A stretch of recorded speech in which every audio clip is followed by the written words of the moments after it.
بسم الله والحمد لله والصلاة والسلام على رسول الله وعلى آله وصحبه ومن والاه وبعد.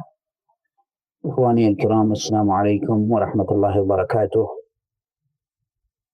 আলোচনা হচ্ছে আমাদের শারহুস সুন্নাহ লিল ইমাম আল বারবাহারি রাহিমাহুল্লাহর গ্রন্থ থেকে এবং শেখ সালেহ আল ফৌজান হাফিজাহুল্লাহ ব্যাখ্যা থেকে। আমরা আলোচনা করছিলাম এই অধ্যায় থেকে, যেখানে ইমাম বারবাহারি রাহিমাহুল্লাহ বলছিলেন, واعلم أن الناس لم يبتدعوا بدعة قط حتى تركوا من السنة مثلها واحذر المحرمات من الأمور فإن كل محدثة بدعة وكل بدعة ضلالة والضلالة وأهلها في النار. এখানে ইমাম বারবাহারি রাহিমাহুল্লাহ বলছিলেন যে মানুষ যখন কোনো বিদআত করবে তখন অনুরূপ সুন্নাহকে সে ছেড়ে দেবে।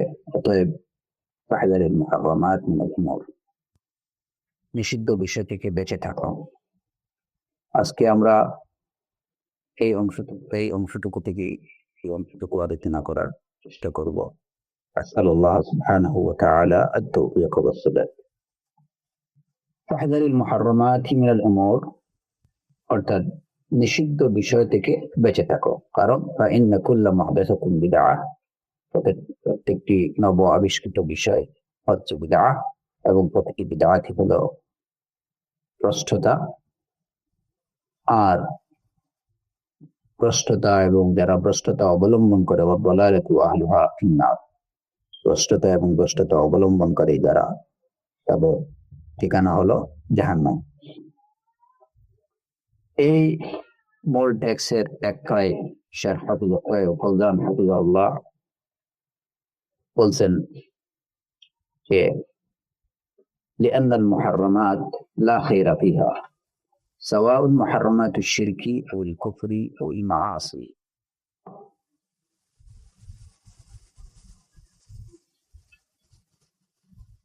মুহাররমাত থেকে, নিষিদ্ধ বিষয়গুলা থেকে বেঁচে থাকো, কারণ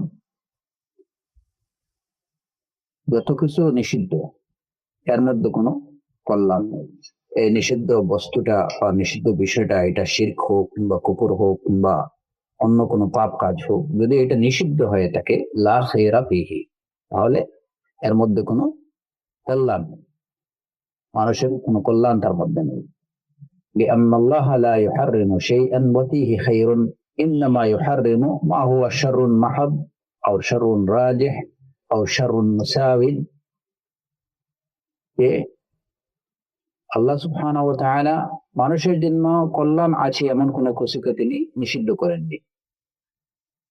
যত সব বিষয় বস্তুকে আল্লাহ জাল্লা ওয়া আলা নিষিদ্ধ করেছেন, এগুলোর মধ্যে কেবল হয়তো শুধুমাত্র অনিষ্ট আছে, মানুষের জন্য অনিষ্ট আছে, অথবা এর মধ্যে অনিষ্ট বেশি আছে, অথবা এর মধ্যে ভালো এবং মন্দ দুইটা সমান করালে আছে, সমানভাবে আছে। فإذا اجتمع في الشيء خير وشر وإن كان الشر أكثر أو مساويا فتجنبه وإن كان الخير أكثر فلا مانع من أخذه ويغتفر الشر اليسير مع الخير الكثير.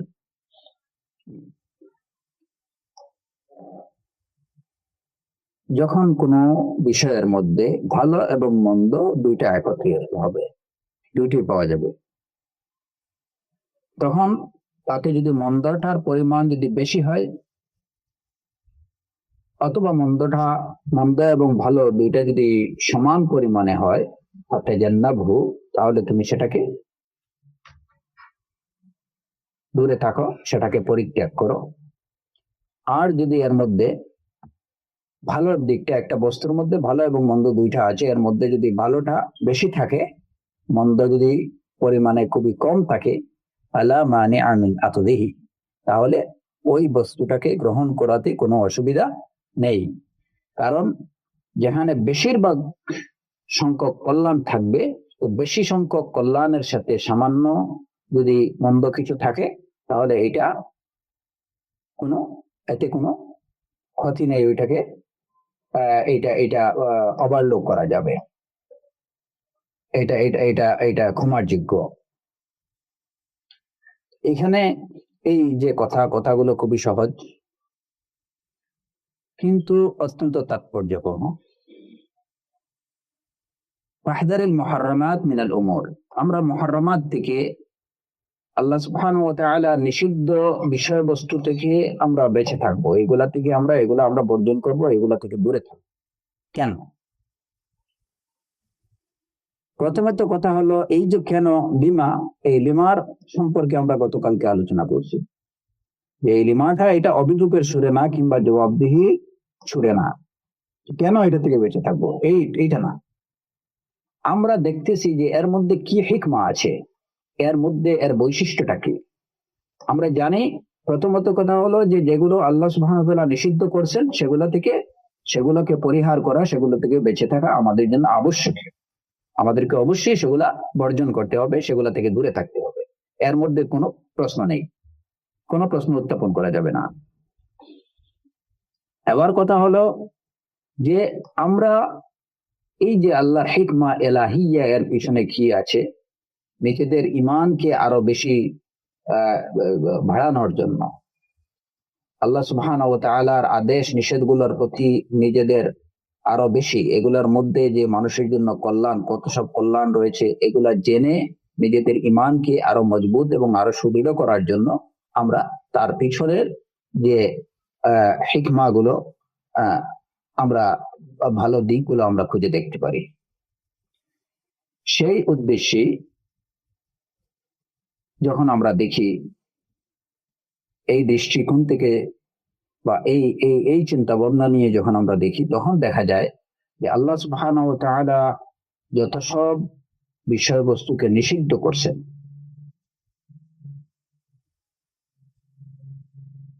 তার মধ্যে কোনো কিছুর মধ্যে নিষিদ্ধ এমন কোনো বিষয় নেই যে বিষয়ের মধ্যে মানুষের কোনো, ওইটা করার মধ্যে মানুষের কোনো কল্যাণ আছে।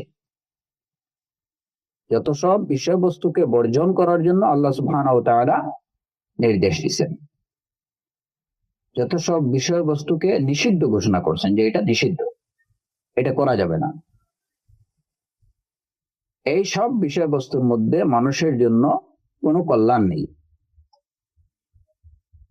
সেই বিষয়বস্তুটা এটা হতে পারে, এটা এটা শিরক, মানে বিষয়বস্তুটা এমন যেটা শিরকটাও নিষিদ্ধ, কুফরটাও নিষিদ্ধ, কিংবা অপরাধ বা পাপ যে অন্যান্য পাপ কাজ যেগুলাকে আল্লাহ সুবহানাহু ওয়া তাআলা নিষিদ্ধ করছেন, এই সবগুলোর মধ্যে এমন কোনো একটা বিষয় বা এমন কোনো বস্তু আমরা পাবো না যে এটা আল্লাহ সুবহানাহু ওয়া তাআলা নিষেধ করছেন, এটাকে নিষিদ্ধ করছেন, অথচ এটার মধ্যে কোনো কল্যাণ আছে। এটার মধ্যে কোনো কল্যাণ নেই।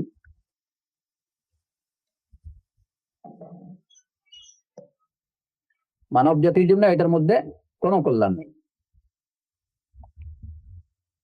নিষিদ্ধ বিষয়বস্তুকে খুঁজলে দেখা যায় যে হয়তো ওই বস্তুটা বা ওই বিষয়টা একদম টোটালি কমপ্লিটলি এটা কি, এটা মানুষের জন্য ক্ষতিকর, অথবা দেখা যায় যে এর ক্ষতির ভাগটা বেশি, এর মধ্যে ক্ষতির ভাগটা বেশি, যে কারণে আল্লাহ সুবহানাহু ওয়া তাআলা এটাকে নিষিদ্ধ করছেন, অথবা এর মধ্যে ভালো ভালো আছে এবং মন্দ আছে, ভালো এবং মন্দ দুইটাই সমান। এই ক্ষেত্রেও ওই মন্দটাকে, এই বিষয়বস্তুটাকে আল্লাহ সুবহানাহু ওয়া তাআলা নিষিদ্ধ ঘোষণা করছেন। এখন কথা হলো যে যেটার মধ্যে, যে বিষয়ের মধ্যে, যেটা একদম কমপ্লিটলি, যেটার মধ্যে মানুষের জন্য কোনো কল্যাণ নেই, আমরা বুঝলাম যে এটা নিষিদ্ধ, এটাকে নিষিদ্ধ করা হয়েছে যে এর মধ্যে কোনোরূপ কল্যাণ নেই। কিছু বিষয়, নিষিদ্ধ বিষয় পাওয়া যায় এমন যে এটার মধ্যে কিছুটা কল্যাণ আছে, কিছুটা কল্যাণ আছে, কিন্তু বেশিরভাগই এটার মধ্যে কি অনিষ্ট এবং অকল্যাণ। আল্লাহ সুবহানাহু ওয়া তাআলা সেটাকেও নিষিদ্ধ ঘোষণা করছেন, কারণ যেহেতু বেশিরভাগই এটার মধ্যে অনিষ্ট আছে, সুতরাং ওই বেশিরভাগ দিকটা কি প্রাধান্য দিয়ে ওইটাকে নিষিদ্ধ ঘোষণা করা হয়েছে।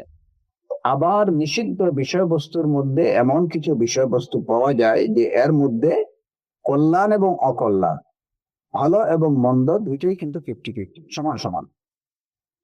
এই অবস্থায়ও ওই বিষয়টাকে নিষিদ্ধ করা হয়েছে। এখানে এইটার পিছনে কি হিকমা, এর হিকমা যেটা আমরা যেটুকু বুঝতে পারি এবং এর এর পরিপূর্ণ জ্ঞান আল্লাহ সুবহানাহু ওয়া তাআলাই রাখেন, যে যখন ভালো এবং মন্দ দুইটা সমান সমান হয়, যেহেতু মানব জাতির ইনসানি তাবিআর মধ্যে মন্দের প্রতি আকর্ষণ বেশি থাকে, তো সেই অবস্থায় যখন ভালো এবং মন্দ দুইটা কোনো জায়গায় সমান সমান থাকবে, তখন ইনসানি তাবিআটা হয়তো মন্দটাকেই বেছে নিতে পারে। সেই কারণে এটাকে নিষিদ্ধ করা হয়েছে,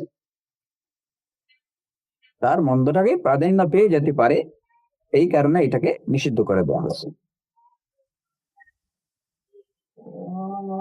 আর যদি কোনো বিষয়ের মধ্যে দেখা যায় যে এর মধ্যে বেশিরভাগ দিকটাই হলো তার ভালো, তার মধ্যে অধিকাংশই কল্যাণ, কিছুটা কি আছে, ক্ষতি আছে তার মধ্যে, তাহলে এই বেশিরভাগ কল্যাণ থাকার কারণে এই সামান্য মন্দটা এখানে এটা মন্দটাকে এখানে গণ্য করা হবে না। সামান্য মন্দটা এটাকে এটা এখানে অ্যাকাউন্টেবল হবে না। এই সামান্য মন্দটুকু আশা করা যায় আল্লাহ সুবহানাহু ওয়া তাআলা এটাকে ক্ষমা করে দেবেন। কারণ কি, এটার মধ্যে বেশিরভাগই কি কল্যাণ, সুতরাং যেখানে বেশিরভাগই কল্যাণ ওইটাকে বেশিরভাগ কল্যাণের হুকুমই দেওয়া হয়। তো এমন কোন বিষয় বা এমন কোন বস্তু নেই যে বস্তুর মধ্যে বেশিরভাগ কল্যাণ আছে, এরকম কোন বস্তুকে, এরকম কোন বিষয়কে আল্লাহ সুবহানাহু ওয়া তাআলা নিষিদ্ধ করেননি। নিষিদ্ধ যেগুলোকে করেছেন হয়তো এগুলার মধ্যে সম্পূর্ণটাই হলো অনিষ্ট, অথবা বেশিরভাগই অনিষ্ট, অথবা তার মধ্যে কল্যাণ এবং অনিষ্ট দুইটা সমান। এই তিন জাতীয় বিষয়কে আল্লাহ সুবহানাহু ওয়া তাআলা নিষিদ্ধ করেছেন। কারণ কি, যে এর মধ্যে মানব জাতির বা মানুষের জন্য কোনো কল্যাণ নেই। এমন কোন নিষিদ্ধ বিষয় আপনি খুঁজে পাবেন না যে নিষিদ্ধ, যে বস্তুটার মধ্যে মানব জাতির কল্যাণ আছে অথচ আল্লাহ সুবহানাহু ওয়া তাআলা এটাকে নিষিদ্ধ করে দিয়েছেন।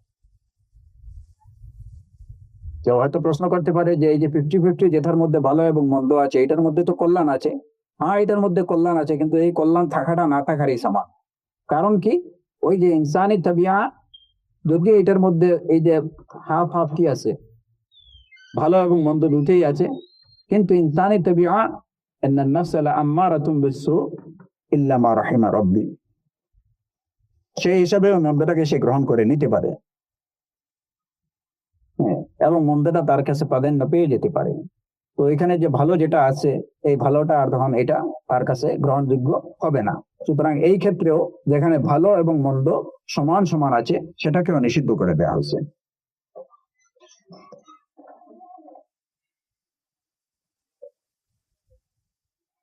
হারাম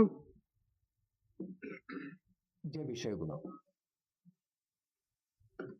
হারাম কাকে বলে, বা এই যে নিষিদ্ধ বিষয়গুলা, নিষিদ্ধ বিষয় বলতে আমরা কি বুঝি, এই বিষয়টা এখানে আমরা জেনে নিলে অন্যান্য বিষয়গুলা বুঝতে আমাদের আরো সুবিধা হবে আগামীতে ইনশাআল্লাহ। হারাম হলো বা নিষিদ্ধ হলো ওই বিষয় যেটা থেকে দূরে থাকতে, সরে থাকতে, বেঁচে থাকার জন্য আল্লাহ সুবহানাহু ওয়া তাআলা নির্দেশ দিয়েছেন, এবং এই নির্দেশটা হলো বাধ্যতামূলক। যেমন আমরা শরীয়তের দৃষ্টিতে হারাম বা ফিকহের পরিভাষায় আমরা হারাম যেটাকে বলি,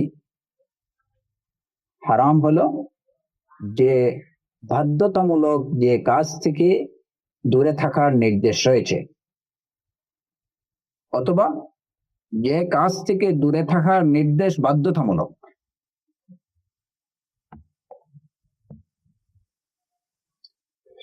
এইটাকে শরীয়তের পরিভাষায়, ফিকহের পরিভাষায় এইটাকে হারাম বলা হয়।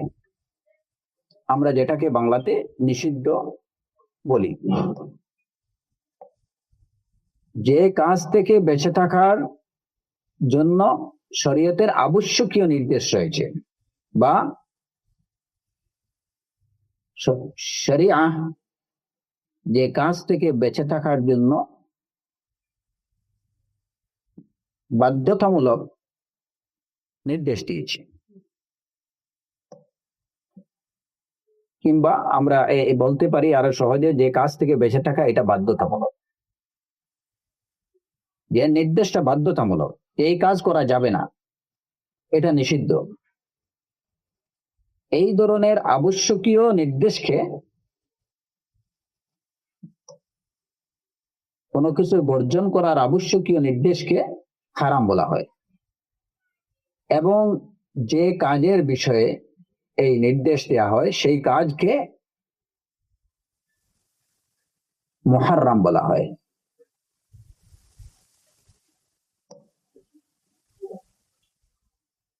এই যারা, এবং সাথে সাথে যারা এই নির্দেশ পালন করবে, যারা ওই কাজ থেকে বেঁচে থাকবে, তারা প্রতিদান লাভ করবে, তারা আনুগত্যশীল বলে গণ্য হবে। আর যারা এই কাজ, এই নির্দেশ অমান্য করবে, অমান্য করে ওই কাজটা করবে, তারা গুনাহগার, নাফরমান বলে বিবেচিত হবে এবং তারা শাস্তি পাবে।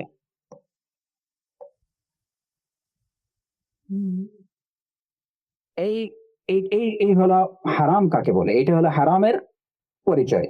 শরীয়তের পরিভাষায় বা ফিকহের পরিভাষায় এরূপ বিষয়কে হারাম বলা হয়, যে বিষয়টাকে বর্জন করার জন্য শরীয়ত যে নির্দেশ দিচ্ছে এই নির্দেশটা বাধ্যতামূলক,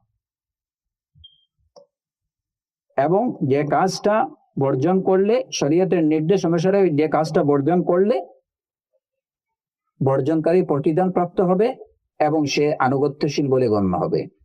আর যে কাজটা শরীয়তের নির্দেশ লঙ্ঘন করে যদি কেউ ওই কাজটা করে, তাহলে সে অবাধ্য, নাফরমান বলে গণ্য হবে এবং শাস্তির যোগ্য হবে, সে শাস্তি পাবে। এখানে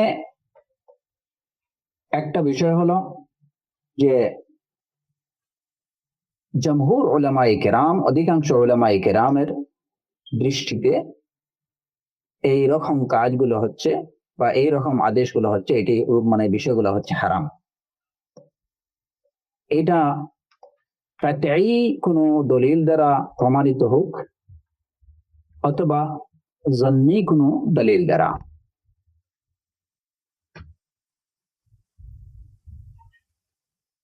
যেমন খবর ওয়াহিদ দ্বারা কোনো জিনিসের কোনো বিষয়ের নিষিদ্ধতা যদি প্রমাণিত হয়, তাহলে খবর ওয়াহিদ এটা জন্নী দালালা। কিন্তু জমহুর উলামায়ে কেরামের অভিমত হলো যে জন্নী কাতঈ হোক অথবা জন্নী হোক, কাতঈ অথবা জন্নী, যে কোনো দলিল দ্বারা যদি কোনো কাজের বর্জন করার বাধ্যতামূলক আদেশ থাকে, নির্দেশ থাকে, তাহলে সেটাই হবে হারাম। আর হানাফি উলামায়ে কেরামের দৃষ্টিতে, তাদের দৃষ্টিতে হারাম হলো শুধুমাত্র ওই বিষয়গুলো, যে বিষয়গুলা কাতঈ দলিল দ্বারা নিষিদ্ধ। জমহুর উলামায়ে কেরামের অভিমত হলো যে কাতঈ কিংবা জন্নী যে কোনো দলিল দ্বারা, কাতঈ হোক অথবা জন্নী হোক, যে কোনো দলিল দ্বারা নিষিদ্ধ বিষয়গুলোই হলো হারাম। আর হানাফি উলামায়ে কেরামের দৃষ্টিতে শুধুমাত্র কাতঈ দলিল দ্বারা যেসব বিষয় নিষিদ্ধ সেগুলোই হলো হারাম। আর যদি জন্নী কোনো দলিল দ্বারা কোনো বিষয়ে নিষিদ্ধ হয়ে থাকে, তাহলে সেটাকে তারা তাদের পরিভাষায় এটাকে মাকরুহ বলেন, মাকরুহে তাহরিমি বলেন। তো সেই হিসাবে তারা আবার মাকরুহকে দুই ভাগে ভাগ করছেন, একটা মাকরুহে তাহরিমি, একটা মাকরুহে তানজিহি। আমরা মাকরুহের বিষয়ে, এই বিষয়ে পরে সুযোগ পেলে আলোচনা করবো ইনশাআল্লাহ। আমাদের বিষয় হচ্ছে হারাম। এই যে হারামটা আমরা জানলাম যে হারাম কাকে বলে শরীয়তের পরিভাষায় বা ফিকহের পরিভাষায়, যে বিষয়টা আবশ্যকীয় ভাবে যে বিষয়টা বর্জন করার নির্দেশ আসছে, যে বিষয়টা বর্জন করা বাধ্যতামূলক, এবং যেটা করলে পরে গুনাহ হবে, শাস্তি পাওয়া যাবে, শাস্তির যোগ্য হবে। আর যেটা যদি কেউ বর্জন করে, ওইটা যদি না করে, তাহলে সে প্রতিদান পাবে, রিওয়ার্ড পাবে, এবং সে মথি বা আনুগত্যশীল হিসেবে গণ্য হবে। এই তাহরিমটা যে কোন বিষয়ে, শরীয়তের কোন বিষয়গুলো হারাম এবং কোন বিষয়গুলো হারাম না, এটা আমরা কিভাবে চিনব? এর যেমন সহজ দুই একটা উপায় আছে। যেহেতু আমাদের এখানে আজকের আলোচনার বিষয় হচ্ছে ফাহযারিল মুহাররামাতি মিনাল উমুর, মুহাররামাত মিনাল উমুর, নিষিদ্ধ বিষয়গুলো থেকে বেঁচে থাকো। সুতরাং নিষিদ্ধ বিষয় কোনটা সেটা আমাদেরকে চিনতে হবে, যে কোনটা মুহাররামাত। শুধু নিষিদ্ধ জানলেই তো হবে না, কোন বিষয়গুলা মুহাররামাত, আমি মুহাররামাত চিনবো কিভাবে? সে কারণেই আজকের এই আলোচনা।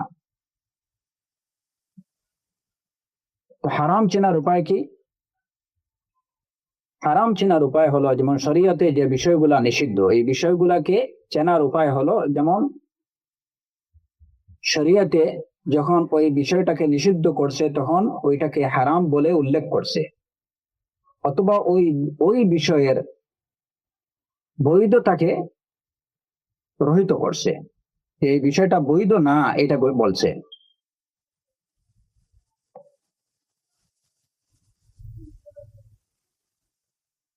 অথবা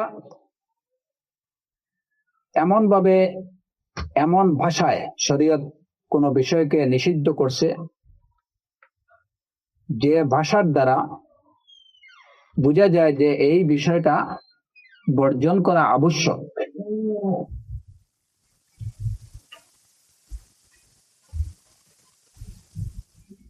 অথবা এটা চেনার আরেকটা উপায় হলো যে ওই কাজটা করার উপর যারা করবে তাদের শাস্তির সম্পর্কে, শাস্তির উল্লেখটা অত্যন্ত কঠিন শাস্তির কথা উল্লেখ থাকবে। যারা এই কাজ করবে তাদের জন্য কঠিন শাস্তি রয়েছে বা তাদের জন্য কঠোর শাস্তি রয়েছে, এই ধর্মের কথা উল্লেখ থাকবে। যখন এই তিন প্রকারের কোনো একভাবে কোনো একটা কিছু শরীয়তের ওই দলিলের মধ্যে থাকবে, তখনই বুঝতে হবে যে ওই বিষয়টা কি হারাম। প্রথমত, একদম ওই ট্যাক্সের মধ্যে যে দলিল দ্বারা এটা হারাম প্রমাণিত হবে, ওই ওই দলিলের মধ্যেই হারাম অথবা হালাল না, বৈধ না, এই ধরনের কোনো কথা উল্লেখ থাকবে। অথবা দ্বিতীয় হলো, এমন নিষিদ্ধ করার ভাষাটা হবে এমন যেটা দ্বারা বোঝা যাবে যে এই কাজটা বর্জন করা আবশ্যক।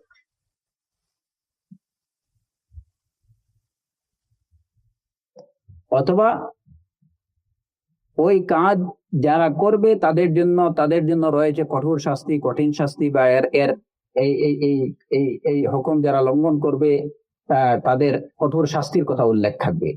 এতেই বুঝে যাবে যে ওই বিষয়টা নিষিদ্ধ। যেমন আমরা বাংলাতে আমরা বলতে পারি, যেমন কেউ একজনকে বলল যে তোমার জন্য এই কাজটা নিষিদ্ধ, তোমার জন্য এই কাজটা নিষিদ্ধ, তুমি এটা এটা তোমার জন্য বৈধ না। তার এই কথা থেকেই বোঝা গেল যে এই কাজটা নিষিদ্ধ, এটা সিদ্ধ না, এটা হারাম। অথবা বলল যে ওই কাজের ধারে কাছেও তুমি যেতে পারবা না, কাজ করা তো দূরের কথা, ওই কাজের ধারে কাছেও তুমি যেতে পারবা না। যদিও এখানে হারাম এই ধরনের শব্দ উল্লেখ হয়নি, কিন্তু তার যে ভাষা, ওই কাজের ধারে কাছেও তুমি যেতে পারবা না, তার নিষেধ করার যে ভাষাটা, যেটা সেই ভাষাই বলে দিচ্ছে যে এটা কি অত্যন্ত কঠোর ভাবে নিষিদ্ধ।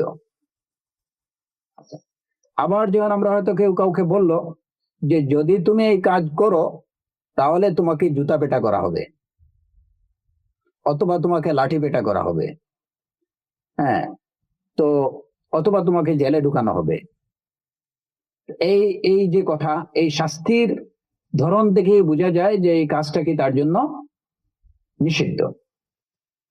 ঠিক এমনি ভাবে শরীয়তের পরিভাষায় যেসব বিষয়গুলোকে হারাম করা হয়েছে, সেই মুহাররম বিষয়গুলাকে চেনার উপায় হলো, যখন দেখব যে প্রমাণ দ্বারা, যে দলিল দ্বারা ওই বিষয়টা হারাম সাব্যস্ত করা হয়েছে, ওই দলিলের মধ্যে ওই বিষয়টাকে হারাম শব্দে উল্লেখ করা হয়েছে কিনা, কিংবা ওই দলিলের মধ্যে ওই বিষয়টাকে হালাল না অবৈধ বলে উল্লেখ করা হয়েছে কিনা, অথবা এমন কোন ভাষায় নিষেধ করা হয়েছে কিনা যে ভাষা থেকে বোঝা যায় যে এই বিষয়টা কঠোরভাবে নিষিদ্ধ। এটা নিষিদ্ধ, নিষেধ করার ভাষাটা কঠোর, ওইখান থেকে ওই ভাষাটাতেই বোঝা যায় যাবে যে এটা অত্যন্ত কঠোরভাবে নিষিদ্ধ। অথবা এই কাজের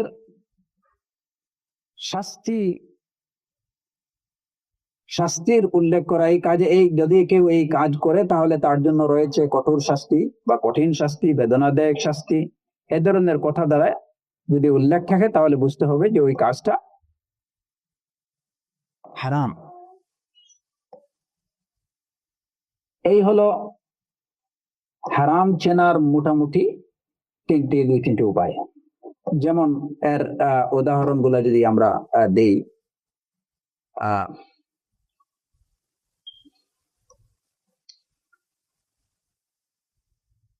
যেমন কোরআনে কারীমে আল্লাহ সুবহানাহু ওয়া তাআলা ইরশাদ করেছেন, হুররিমাত আলাইকুম উম্মাহাতুকুম, হুররিমাত আলাইকুম উম্মাহাতুকুম,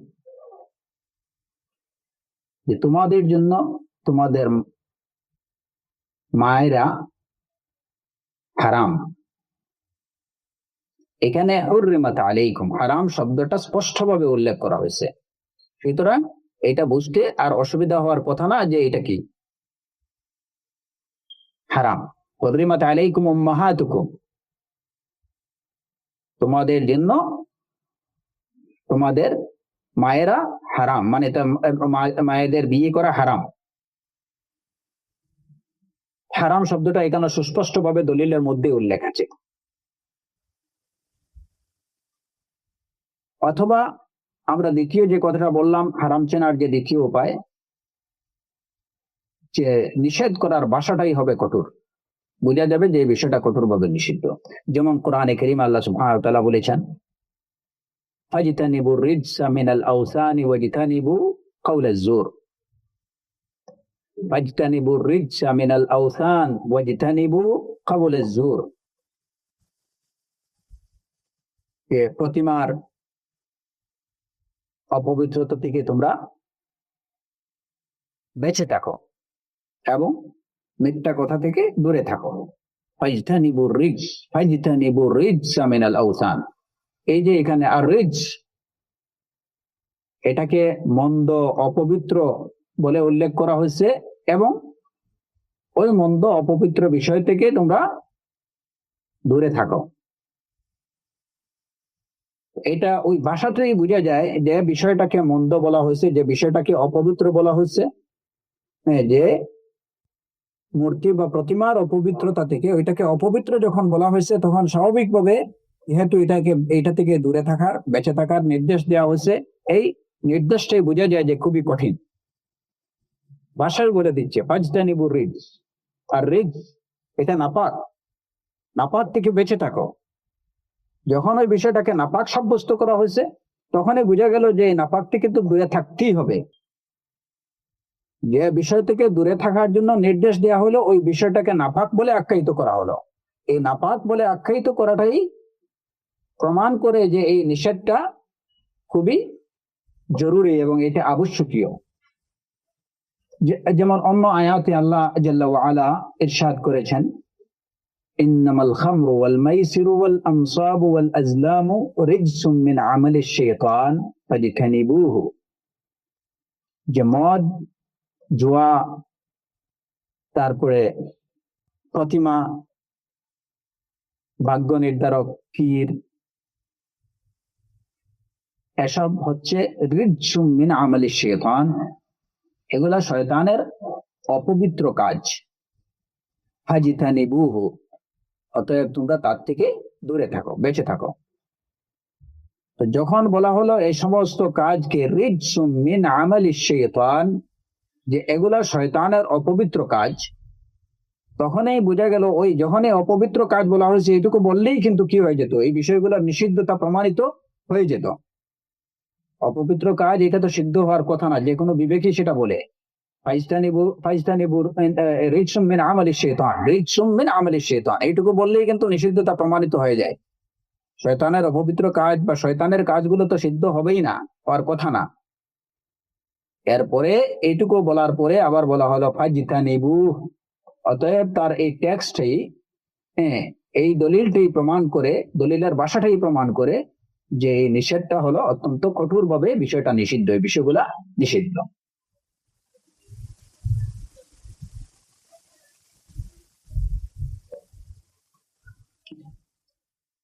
এরপরে যেমন আমরা ওই আরেকটা বিষয় যেটা আমরা বললাম, যে যদি কোনো নিষিদ্ধ বিষয়ের তার কোনো শাস্তির বিধান থাকে, নিষিদ্ধ বিষয়গুলা কেউ যদি করে তার জন্য যদি শাস্তির বিধান থাকে, তাহলে সেটাও প্রমাণ করে ওই বিষয়টা কঠোরভাবে নিষিদ্ধ, এই বিষয়টা হারাম। যখন দেখবেন যে কোনো কাজ বর্জন করার নির্দেশ দেওয়া হয়েছে, আবার বলে দেওয়া হয়েছে যে এই কাজটা যদি করে তাহলে তার জন্য শরীয়ত নির্ধারিত শাস্তি রয়েছে, তাহলে বুঝতে হবে যে এই কাজটা কি কঠোরভাবে নিষিদ্ধ, কঠোরভাবে নিষিদ্ধ, যে এটা হারাম। কোনো কাজ করলে পরে এটার জন্য যদি শাস্তি থাকে, শরীয়ত নির্ধারিত শাস্তি থাকে, তাহলে ওই কাজটা হারাম বলে গণ্য হবে। যেমন কোরআনে কারীমে আল্লাহ সুবহানাহু ওয়া তাআলা বলেছেন, ওয়াল্লাযীনা ইয়ারমুনাল মুহসানাত সুম্মা লাম ইয়াতু বিআরবাআতি শুহাদা ফাজলিদুহুম 80 জালদা। যারা সতী নারীদেরকে তাদের উপরে অপবাদ দেয় এবং 4টা সাক্ষী যদি নিয়ে না আসতে পারে, ফাজলিদুহুম 80 জালদা, তাহলে তাদেরকে 80টা বেত্রাঘাত করো। ফাজলিদুহুম 80 জালদা, এখানে কিন্তু আয়াতে এটুকু নেই যে মুহসানাতদের উপরে অপবাদ আরোপ করা এটা হারাম, এটা বলা হয়নি। যদি কেউ মুহসানাতদের উপরে তাদেরকে অপবাদ দেয় আর 4জন সাক্ষী না নিয়ে আসতে পারে, তাহলে সে যে অপবাদ আরোপ করছে তার পক্ষে যদি সাক্ষী না তাকে উপস্থাপন না করতে পারে, তাহলে তাকে 80টা বেত্রাঘাত করো। এই 80টা বেত্রাঘাত করা, এই যে শাস্তি, এই কঠোর শাস্তির এই বিধান থেকে বোঝা যায় যে মুহসানাতদেরকে প্রতি উপরে কোনো অপবাদ আরোপ করা এটা কঠোরভাবে একটা নিষিদ্ধ কাজ, হারাম কাজ।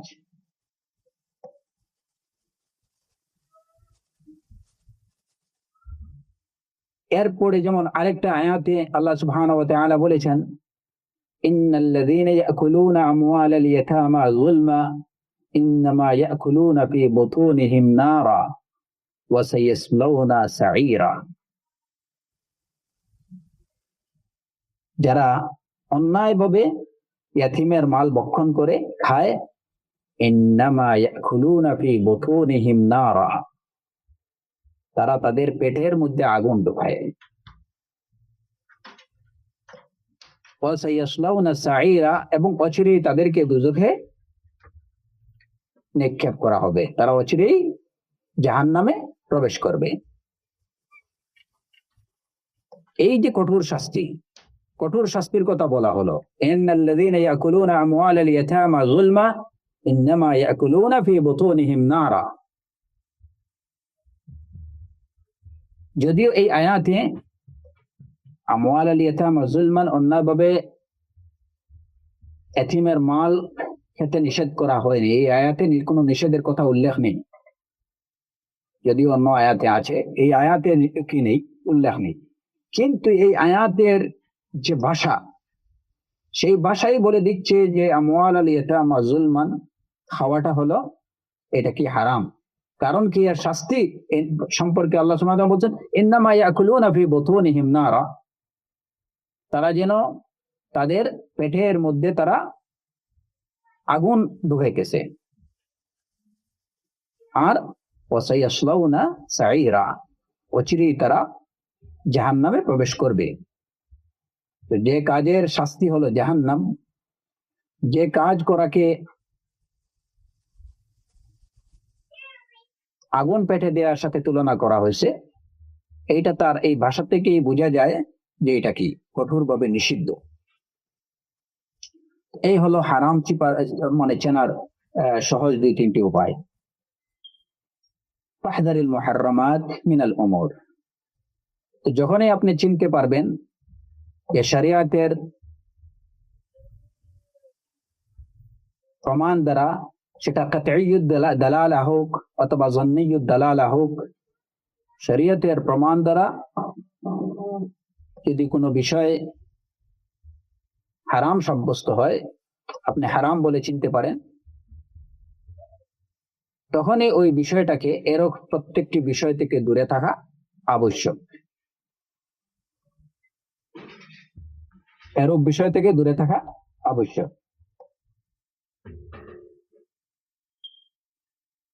আর এর যে পিছনে যে হিকমা, সেই হিকমা সম্পর্কে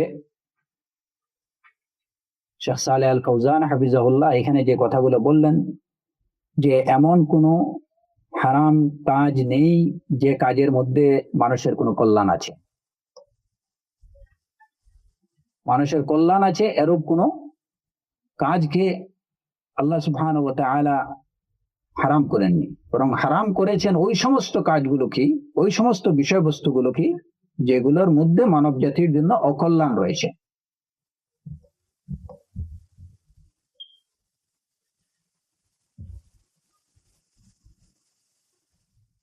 এই যে অকল্যাণটা, এই অকল্যাণটা কখনো কি হতে পারে যে এই কাজের মধ্যে যে অকল্যাণ, এটা মানে ওই কাজের মধ্যে, মানে এই কাজটা পুরোপুরি এটার মধ্যে শুধু মন্দই মন্দ, এর মধ্যে ভালো কিছু নেই, অথবা এই কাজের মধ্যে বেশিরভাগটাই মন্দ, অথবা এই কাজের মধ্যে ভালো এবং মন্দ দুইটা সমান সমান। এই 3 অবস্থার যে কোনো অবস্থারই হোক না কেন, সর্বাবস্থায় এই কাজটা কি হারাম বলে গণ্য, এই কাজটা হারাম হবে এবং এই কাজটা বর্জনীয়, এটাকে গ্রহণ করা যাবে না। যদি দেখা যায় যে কাজটার মধ্যে ভালো আছে কিছু, মন্দ আছে, ভালো এবং মন্দ দুইটাই সমান সমান, এমত অবস্থায়ও ওই কাজটাকে বর্জন করতে হবে। ফাহদারিল মুহাররামাতি মিনাল উমুর। আর যদি দেখা যায় যে ওই কাজের মধ্যে ভালো বেশি, ভালোর পরিমাণটাই বেশি, মন্দটা খুব সামান্য, তাহলে সেই মন্দটাকে আমরা এটাকে গণনায় আনবো না, সেটাকে আমরা গণ্য করব না, বরঞ্চ এটাকে ভালো বলেই আমরা সেটাকে পালন করব।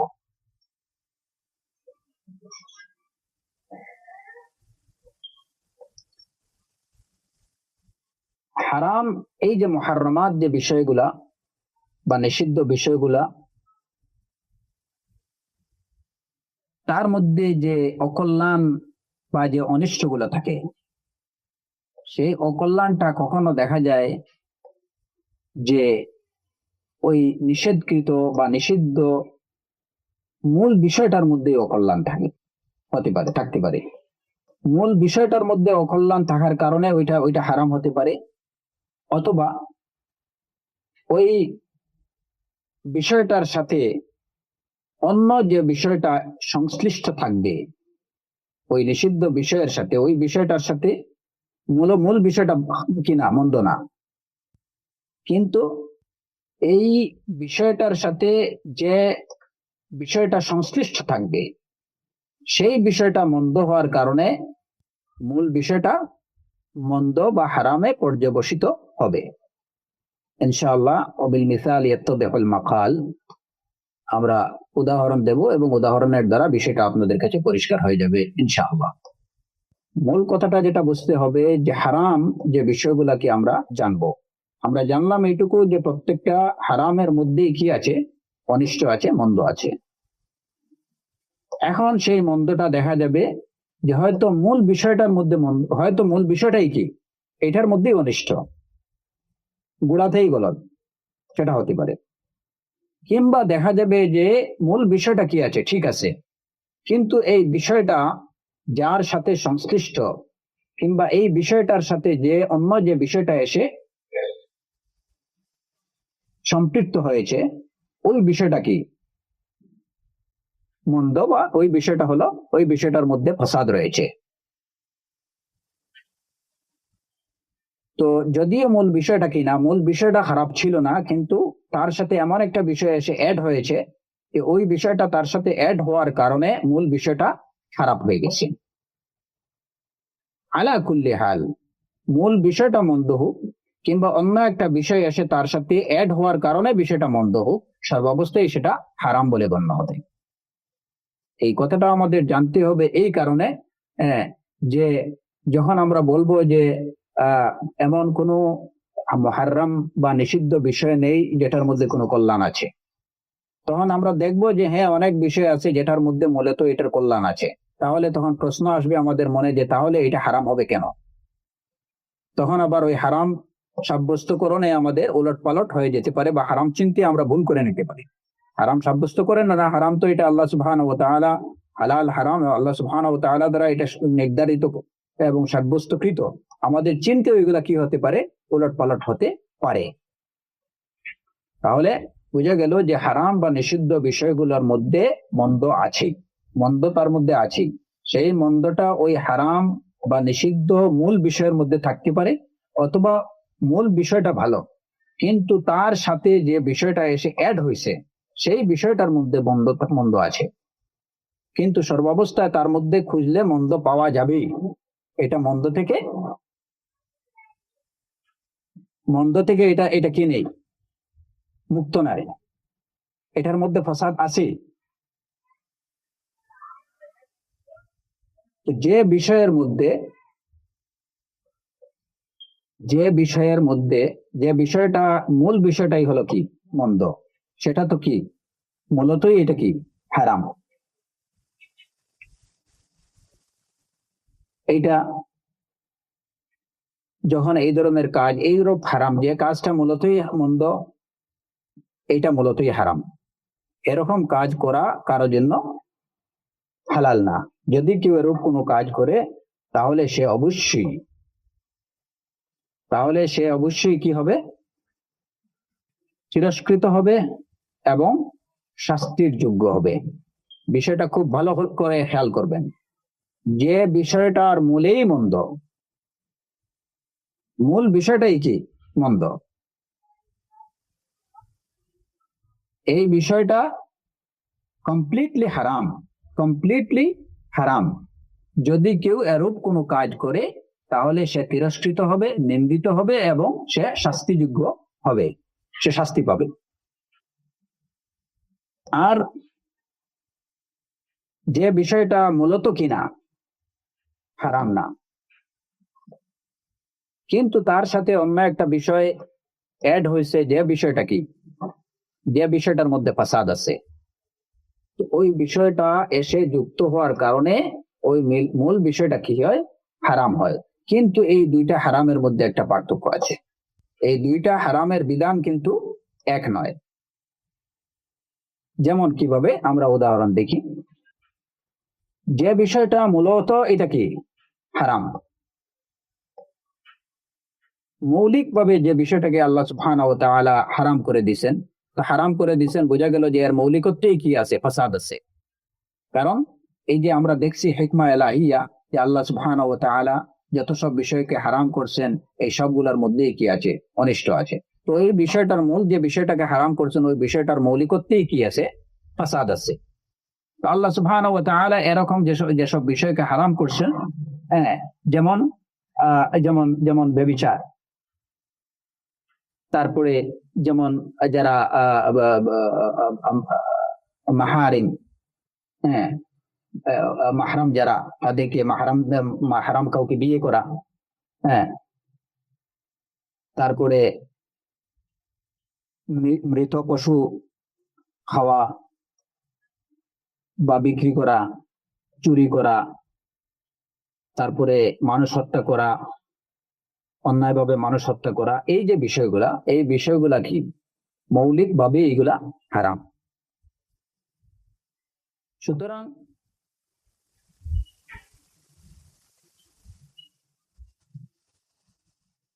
জিনা, ব্যভিচার, কোনো মাহরামকে বিয়ে করা, মৃত পশু খাওয়া কিংবা এটা বিক্রি করা, চুরি করা, মানুষ হত্যা করা অন্যায়ভাবে, এসব বিষয়গুলোর মধ্যে যদি আমরা মৌলিকত্বের দিকে যদি আমরা তাকাই তাহলে দেখবো যে প্রত্যেকটা বিষয়ের মৌলিকত্বেই ফসাদ রয়েছে।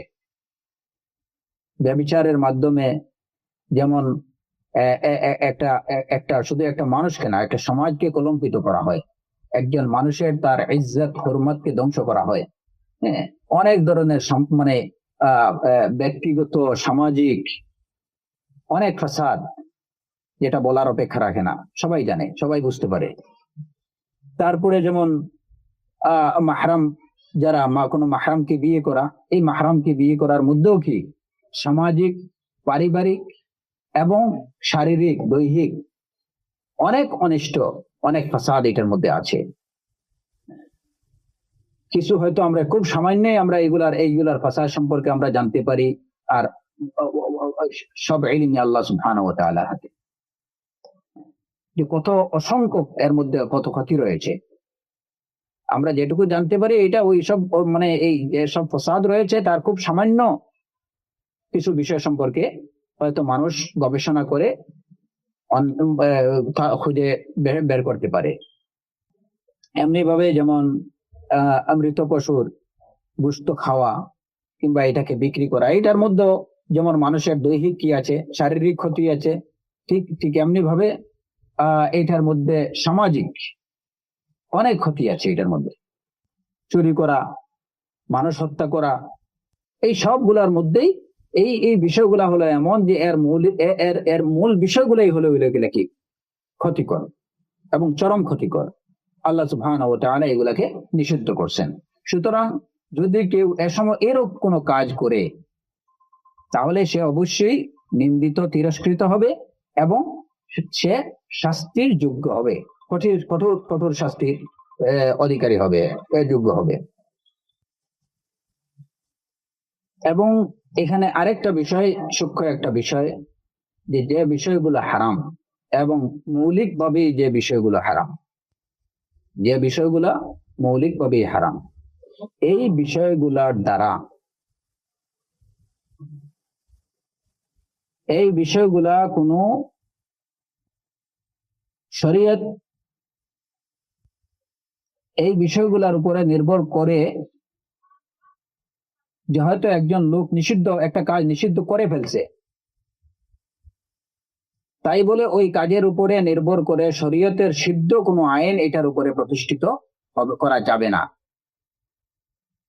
এটা এই কথাটার অর্থ কি? যেমন আমরা দেখি যে একজন লোক কেউ ব্যভিচার করলো, এখন ব্যভিচার করা যেহেতু এই কাজটা হলো মৌলিকভাবে, এই কাজটা কি হারাম, মৌলিকতে এই কাজটার মৌলিকতেই রয়েছে ফাসাদ।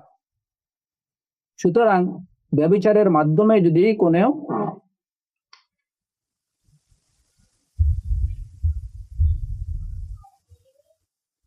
সন্তান জন্ম নেয় তাহলে এর দ্বারা শরীয়ত সিদ্ধ যেমন যে নাসাব কিংবা মিরাসের যে বিধানটা, এটা এর দ্বারা প্রতিষ্ঠিত হবে না।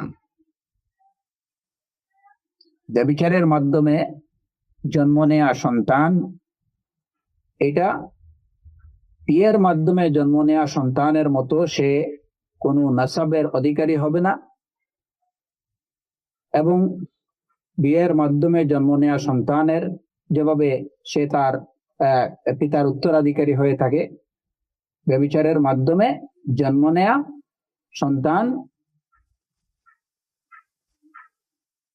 কারো উত্তরাধিকারী হবে না।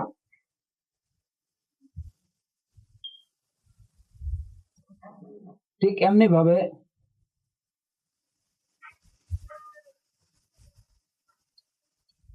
যদি কেউ মৃত পশু বিক্রি করার জন্য একটা চুক্তি করে, তাহলে যেভাবে সাধারণত একটা বৈধ বিষয়, বৈধ বস্তু বেচা কেনার জন্য যদি কোনো চুক্তি করা হয়, তাহলে এই চুক্তি বাস্তবায়ন করা এটা ওয়াজিব হয়। কিন্তু হারাম কোনো মৃত কোনো বস্তু বিক্রি করার চুক্তিতে কেউ যদি আবদ্ধ হয়, তাহলে এই চুক্তি বাস্তবায়ন করা যাবে না, বরঞ্চ এই চুক্তি কি হবে, বাতিল বলে গণ্য হবে।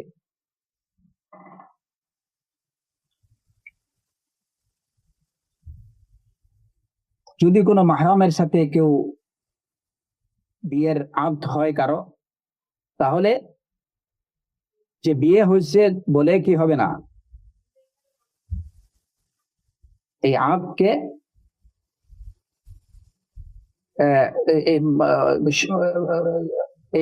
এই আগটা বাতিল বলে গণ্য হবে, এই আগ কার্যকর হবে না।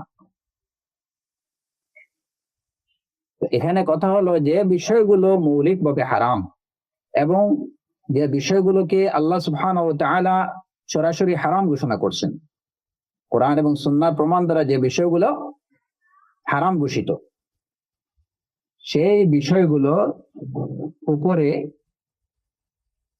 শরীয়তের বৈধভাবে কোনো কাজ সম্পাদন করলে তার উপরে যে হুকুম আপতিত হয়, অবৈধভাবে হারাম বিষয়ের দ্বারা সম্পাদিত কাজের উপরে ওইরূপ কোনো হুকুম বিধান কার্যকর হবে না। শুধুমাত্র হারাম কাজ যে করছে তার উপরে শরীয়তের ওই শাস্তির বিধানই কার্যকর হবে।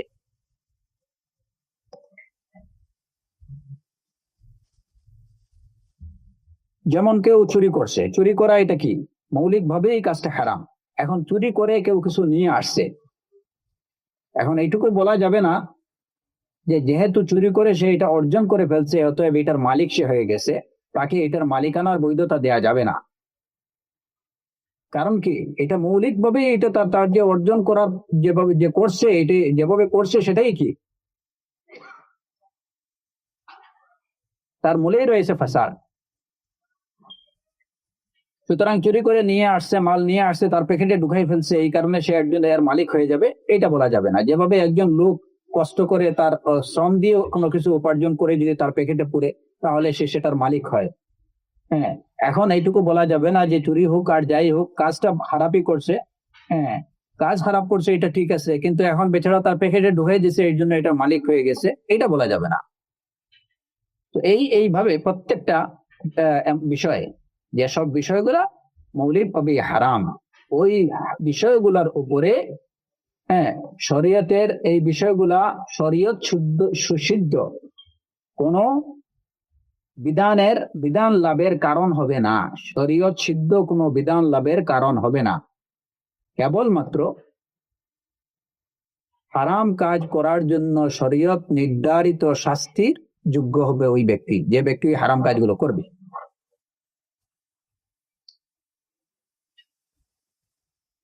তবে এখানে আরেকটা বিষয় আমাদের খেয়াল রাখতে হবে যে যে কাজগুলো মৌলিকভাবে হারাম, সেই কাজগুলোর মধ্যে কিছু কিছু এমন আছে, কিছু কাজ, সবগুলা না, যেগুলা শরীয়তের প্রমাণ দ্বারা প্রয়োজন বশত ওই হারাম বিষয়ের মধ্যেই প্রয়োজনের কারণে, বিশেষ প্রয়োজনে ওই কাজগুলোর মধ্যেই দুই একটা হালাল হয়ে যায়। এটাও জেনে রাখা দরকার যে হারাম এটা সবসময় হারাম এমন না, মৌলিক ভাবে হারাম এমনও কিছু কাজ আছে যেগুলা ইনদা জরুরা, বিশেষ প্রয়োজনে এগুলা হালাল বলে গণ্য হয়। যেমন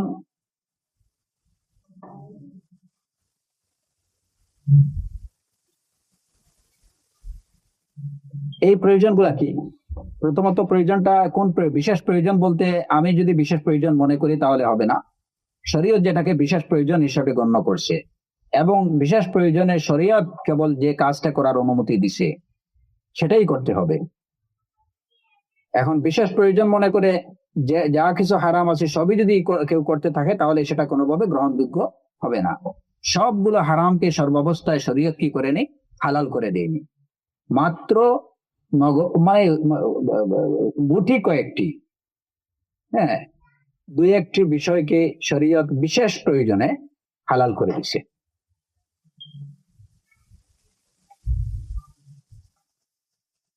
সেই যে বিশেষ প্রয়োজন গুলা বলতে আমরা বুঝি যে শরীয়তের বিশেষ প্রয়োজন বলা হয় যে পাঁচটা বিশেষ প্রয়োজন, যেটা হিফজুল দ্বীন, হিফজুল নফস, হিফজুল আকল, হিফজুল ইরজ ওয়াল মাল।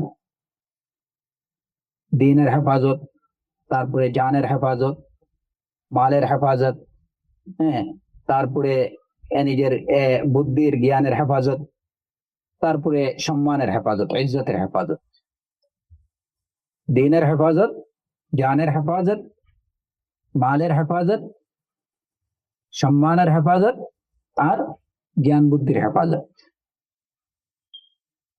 এই এই এই যে পাঁচটা, এই পাঁচটা হচ্ছে দিনই প্রয়োজন। আর এই প্রয়োজন গুলা পুরাই হচ্ছে শরীয়তের মাকসাদ, উদ্দেশ্য। মানুষের দিনের হেফাজত করা, তার জানের হেফাজত করা, তার মালের হেফাজত করা, তার আকলের হেফাজত করা, তার ইজ্জতের হেফাজত করা।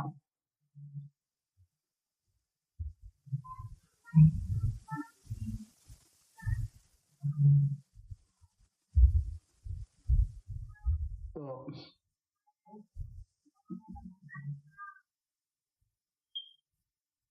এই পাঁচটা হলো, এই পাঁচটা বিষয় নিশ্চিত করাই হচ্ছে শরীয়ত প্রবর্তনের উদ্দেশ্য। শরীয়তের যে বিধি বিধান যেগুলো আছে, সেই বিধি বিধানগুলোর অন্যতম উদ্দেশ্য হলো এই পাঁচটা বিষয় নিশ্চিত করা। এই পাঁচটা বিষয়ের জরুরতের কোনো প্রয়োজনে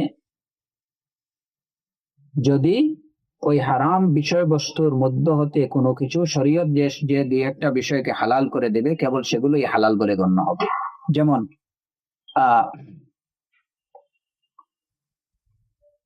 মৃত মৃত পশুর গোশত খাওয়া, মৃত পশুর গোশত খাওয়া এটা মৌলিকভাবে হারাম। কিন্তু ইনদা জরুরা, যে একজন লোক দেখতেছে যে ক্ষুধায় তার প্রাণ যায়, এমত অবস্থায় শরীয়তে এটাকে হালাল করে দিছে।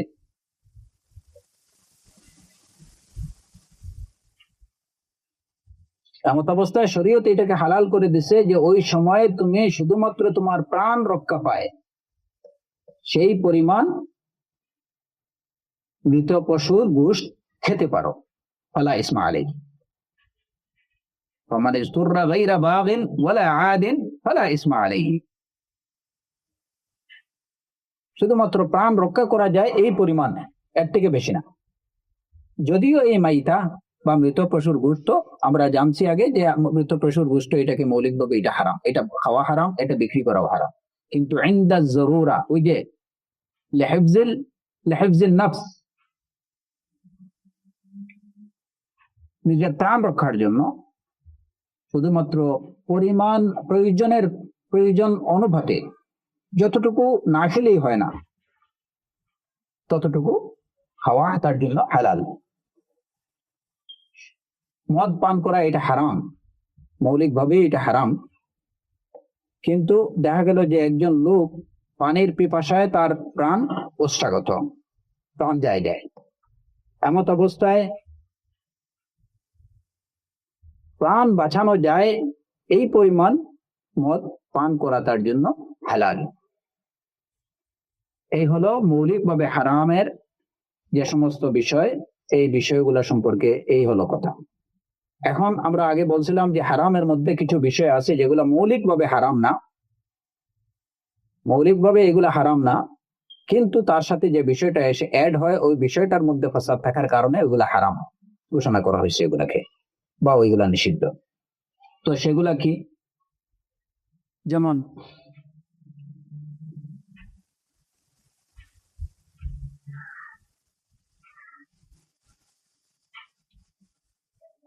الصلاة في الأرض المغصوبة,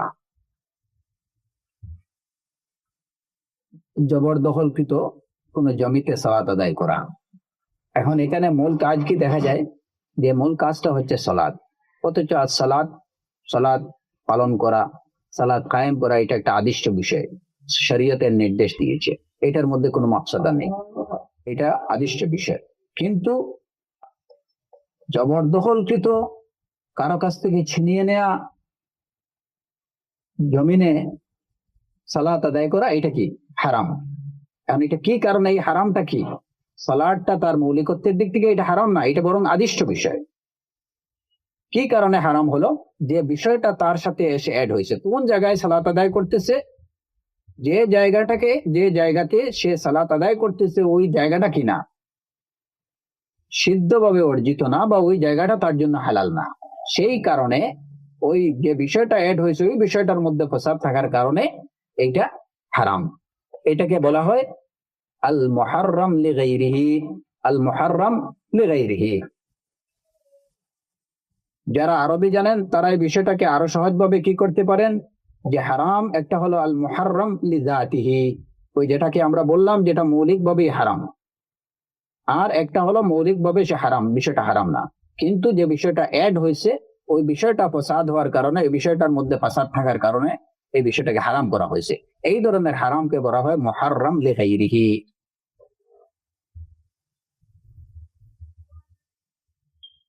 এরপরে যেমন বায়া, বেচা কেনা, জুমার আজানের সময় বেচা কেনা করা, জুমার আজানের সময় বেচা কেনা করা এটা কি হারাম। إذا نودي للصلاة من يوم الجمعة فاسعوا إلى ذكر الله وذروا البيع وذروا البيع। বায়া পরিত্যাগ করো, বেচা কেনা বাদ দাও, কোরআনে কারীমের নির্দেশ দারুল বায়া, বেচা কেনা বাদ দাও। এই যে এই আমর লিল ওয়াজুব, বাদ দাও, এই নির্দেশটা ওয়াজিব, আবশ্যকীয়। এই আয়াত দ্বারা কি প্রমাণিত, যে জুমার সালাতের সময় বেচাকেনা করা হারাম। কিন্তু বেচাকেনা এটা মূল বিষয়, মূল বেচাকেনা যে কাজটা এটা কি, মূলত এটা একটা আদিষ্ট বিষয়, একটা হালাল বিষয়। আহাল্লাল্লাহুল বাই'a ওয়া হাররামা রিবা, আল্লাহ সুবহানাহু ওয়া তাআলা বায়াকে হালাল করেছেন এবং রিবাকে হারাম করেছেন। তো বায়া এটা হালাল বিষয়, এটা সিদ্ধ হালাল বিষয়। মৌলিকত্বের দিক থেকে এই যে বেচাকেনা এটা কি হালাল, কিন্তু হারাম হইলো কি কারণে, লিগাইরিহি, ওই তার সাথে যে বিষয়টা এসে অ্যাড হয়েছে ওইটার কারণে এটা হারাম হয়েছে। ওই কারণটা কি, যে ওই বেচাকেনাটা হচ্ছে কোন সময়ে, একটা নিষিদ্ধ সময়, সেটা হচ্ছে জুমার সময়। এমনি ভাবে যেমন যদি কেউ বিয়ে করে কোনো মুতাল্লাকাকে হালাল করার জন্য, যেটাকে আমাদের সমাজে ওই যে হিলা বিয়ে বলা হয়, তো এই বিয়ে যদি কেউ করে, এই হিলা বিয়ে এটা কি, এটা হারাম। তো বিয়েটা মূলত কিনা হারাম না, কিন্তু যে উদ্দেশ্যে করতেছে এই উদ্দেশ্যটা এই উদ্দেশ্যের মধ্যে ফসাদ থাকার কারণে এটা হারাম। তালাক দেয়া এটা কি না হারাম না, এটা মূলত একটা সিদ্ধ বিষয়। কিন্তু কেউ যদি বিদঈ তালাক, বেদাতি পন্থায় তালাক দেয় তাহলে সেটা নিষিদ্ধ, বিদআতি পন্থায় তালাক দেয় এটা নিষিদ্ধ। তো মূলত তালাক এটা কি না হারাম না, এটা হালাল, কিন্তু বিদআতি পন্থা তার সাথে যুক্ত হওয়ার কারণে ওইটা হয় হারাম। তো এই সমস্ত বিষয়গুলো হলো মুহাররাম লিগাইরিহি। সালাত ওয়াজিব, কিন্তু আরজে মাগসুবার মধ্যে এটা হওয়ার কারণে এটা হারাম। বায় এটা এটা কি হালাল, কিন্তু জুমার সময় হওয়ার কারণে এটা হারাম। নিকাহ এটা মাশরু, কিন্তু এটা একটা অসৎ উদ্দেশ্য হওয়ার কারণে এটা হারাম। হ্যাঁ, তো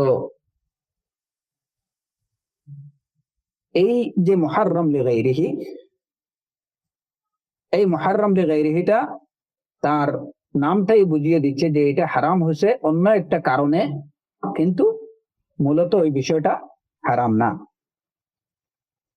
এই বিষয়ে এই যে মুহাররাম লিগাইরিহি এর বিধান সম্পর্কে ফুকাহায়ে কেরামের মধ্যে একটুখানি মতভেদ,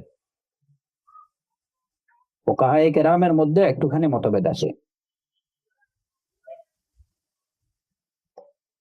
যে যেভাবে আমরা আগের এটা বলছি যে মুহাররাম লিজাতিহি, যেটা যে হারাম গুলো মৌলিক ভাবেই হারাম, এইগুলার সম্পর্কে আমরা বলছি যে এগুলার উপরে শরীয়তের হালাল কোনো বিধান এইগুলা দ্বারা প্রতিষ্ঠিত হবে না, এগুলা দ্বারা শরীয়তের হালাল কোনো বিধান প্রতিষ্ঠিত হবে না। যেমন আমরা বলছিলাম যে জিনা দ্বারা নাসাব কিংবা ওয়ারাসাত প্রতিষ্ঠিত হবে না, মৃত পশুর বিক্রির জন্য কেউ যদি চুক্তি করে তো সেই চুক্তি বাস্তবায়ন করা এটা বৈধ হবে না, এটাই সেই চুক্তি বাতিল বলে গণ্য হবে। হ্যাঁ, যদি কেউ নেকাহের আব্দ করে কোনো মাহরামের সাথে, তাহলে সেই আব্দ এইটা বাস্তবায়ন করা যাবে না, এটা বাতিল বলে গণ্য হবে। হ্যাঁ, কিন্তু মুহাররাম লিগাইরিহি যে সমস্ত বিষয়, এইগুলার বিধানটা কি? এইগুলার উপরে শরীয়তের বৈধ কোনো বিধান আরোপিত হবে কি না, এই বিষয়ে ফুকাহায়ে কেরামদের মধ্যে একটুখানি মতভেদ আছে। কেউ কেউ বলেছেন যে এর উপরে মুহাররাম লিগাইরিহি যে সমস্ত বিষয়, এগুলার উপরে শরীয়তের বিধান আরোপিত হবে, যদিও ওই কাজটা যে করবে সে এর জন্য কি হবে, গুনাহগার হবে, সে এর জন্য শাস্তি পাবে, কিন্তু ওই কাজের প্রেক্ষিতে যে বিধান আসতেছে সেই বিধানটা কিন্তু বাস্তবায়িত হবে। যেমন তাদের এই কথা যারা বলেন, এই অভিমত যারা ব্যক্ত করেন, তাদের কথা হলো যে যদি কেউ সালাত আর যে মওসুবার মধ্যে পড়ে নেয় তাহলে তার সালাত আদায় হয়ে যাবে, কিন্তু জবরদখলকৃত কিংবা ছিনিয়ে নেওয়া কোনো ভূখণ্ডে যদি কেউ সালাত আদায় করে তাহলে সে ওই কাজটা একটা হারাম কাজ করছে, এর জন্য সে শাস্তি পাবে, কিন্তু তার সালাত আদায় হয়ে যাবে। যদি কেউ জুমার সালাতের সময় বেচাকেনা করে তাহলে তার ওই বেচাকেনা, এটা কি বেচাকেনাটা তার হয়ে যাবে, কিন্তু ওই সময়ে বেচাকেনা করার জন্য সে শাস্তি পাবে।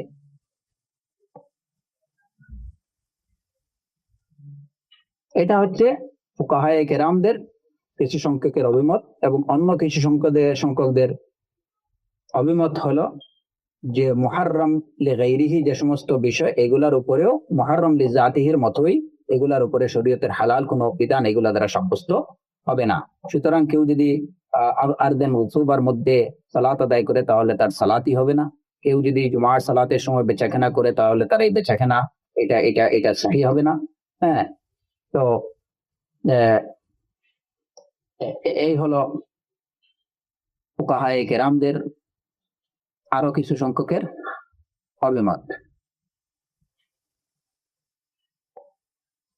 এরপরে যেমন এই অভিমত যারা দেন তাদের কথা হলো যে যদি কেউ তালাকে বিদঈ বা বিদঈ পন্থায়, বিদআতি পন্থায় যদি কেউ তালাক দেয় তাহলে সেই তালাক হবে না। কাউকে হালাল করার উদ্দেশ্যে যদি বা ওই হিলার জন্য কেউ বিয়ে করে তাহলে সেই বিয়ে হবে না। এটা হলো ফুকাহায়ে কেরামদের কিছু সংখ্যকের অভিমত। কিন্তু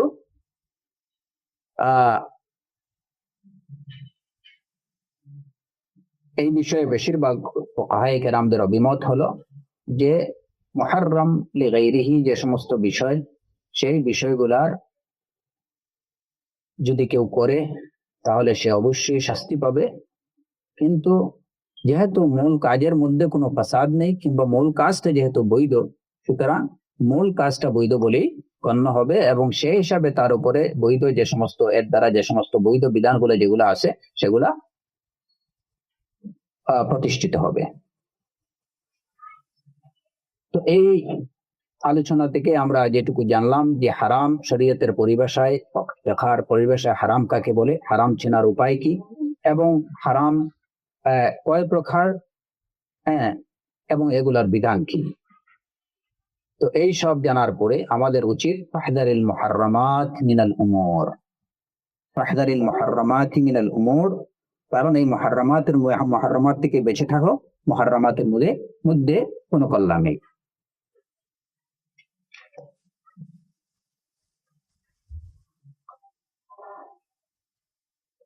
আর এখানে এই আলোচনার মধ্যে আরেকটা বিষয় আমি বলে ইনশাআল্লাহ আজকের আলোচনা শেষ করব।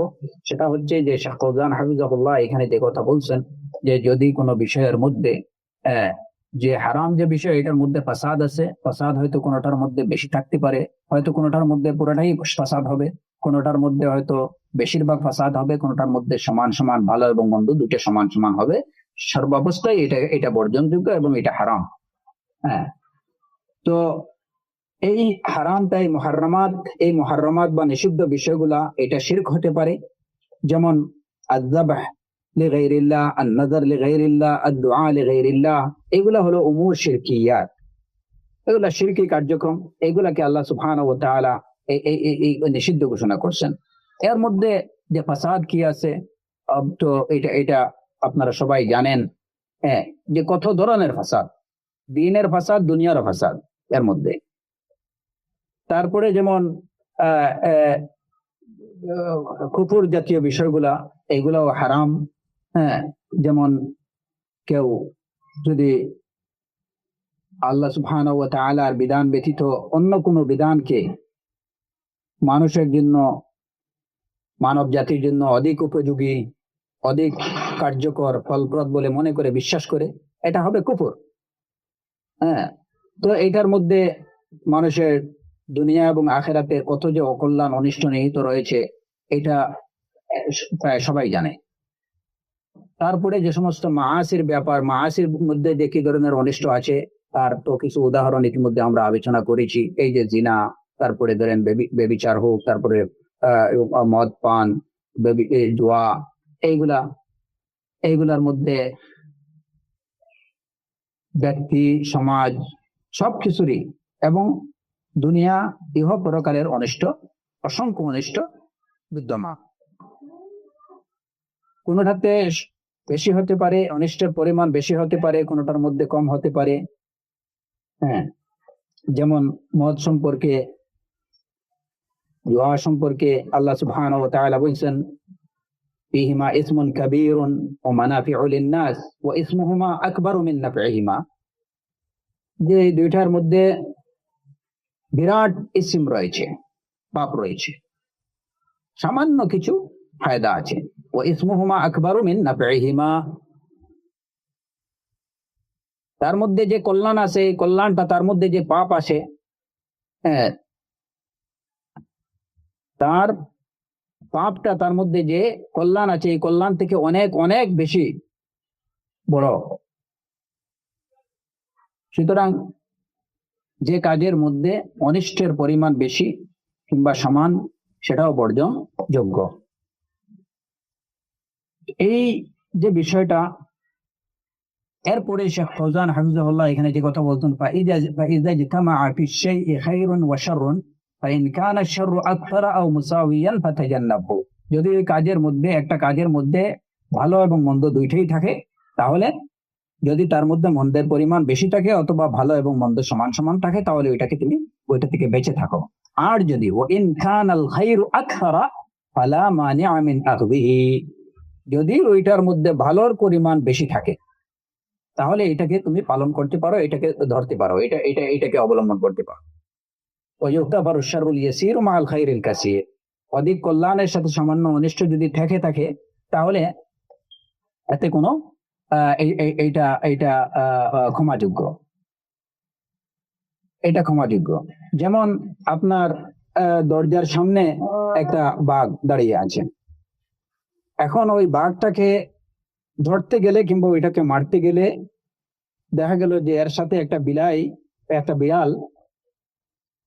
বিড়ালকেও মারতে হচ্ছে, নতুবা ওই বাঘটাকে মারা যাচ্ছে না। এমন অবস্থায় কি করা যাবে? যদি ওই বিড়ালটাকে মারাটা বৈধ ছিল না, কিন্তু বড় অনিষ্টটাকে দূর করার জন্য ওই সময় যদি, কারণ এই বাঘটাকে মারার মধ্যে অনেক কল্যাণ, না হচ্ছে অনেক মানুষকে আক্রমণ করবে। হ্যাঁ, সুতরাং এর মধ্যে খায়রুন কাসীর, অনেক কল্যাণ আছে। সেই কল্যাণের জন্য যদি একটা বিড়াল মারা যায়, হ্যাঁ, তাহলে সেটা ক্ষমাযোগ্য। এরপরে যেমন এই আমার এই উদাহরণটাকে অবশ্যই কেউ যেন এই উদাহরণের উপরে ভিত্তি করে আর কোনো উদাহরণ তৈরি না করে, কারণ উদাহরণ তৈরি করতে হলে তাকে অবশ্যই দলিল থাকতে হবে। এই কথার উপরে ভিত্তি করে কেউ হয়তো বলতে পারেন যে বৃহৎ স্বার্থে, জাতীয় বৃহত্তর স্বার্থে যদি 2-4 জন লোক মারা যায়, তাহলে এতে কোনো অসুবিধা নেই, কারণ ফীহি খায়রুন কাসীর।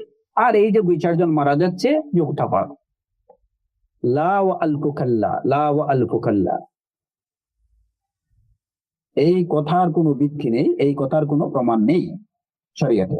এই ধরনের কথার কোনো ভিত্তি নেই, এটা ভিত্তিহীন। সুতরাং এই এক্সাম্পলের সাথে ওই এক্সাম্পলকে কোনোভাবে তুলনা করা যাবে না।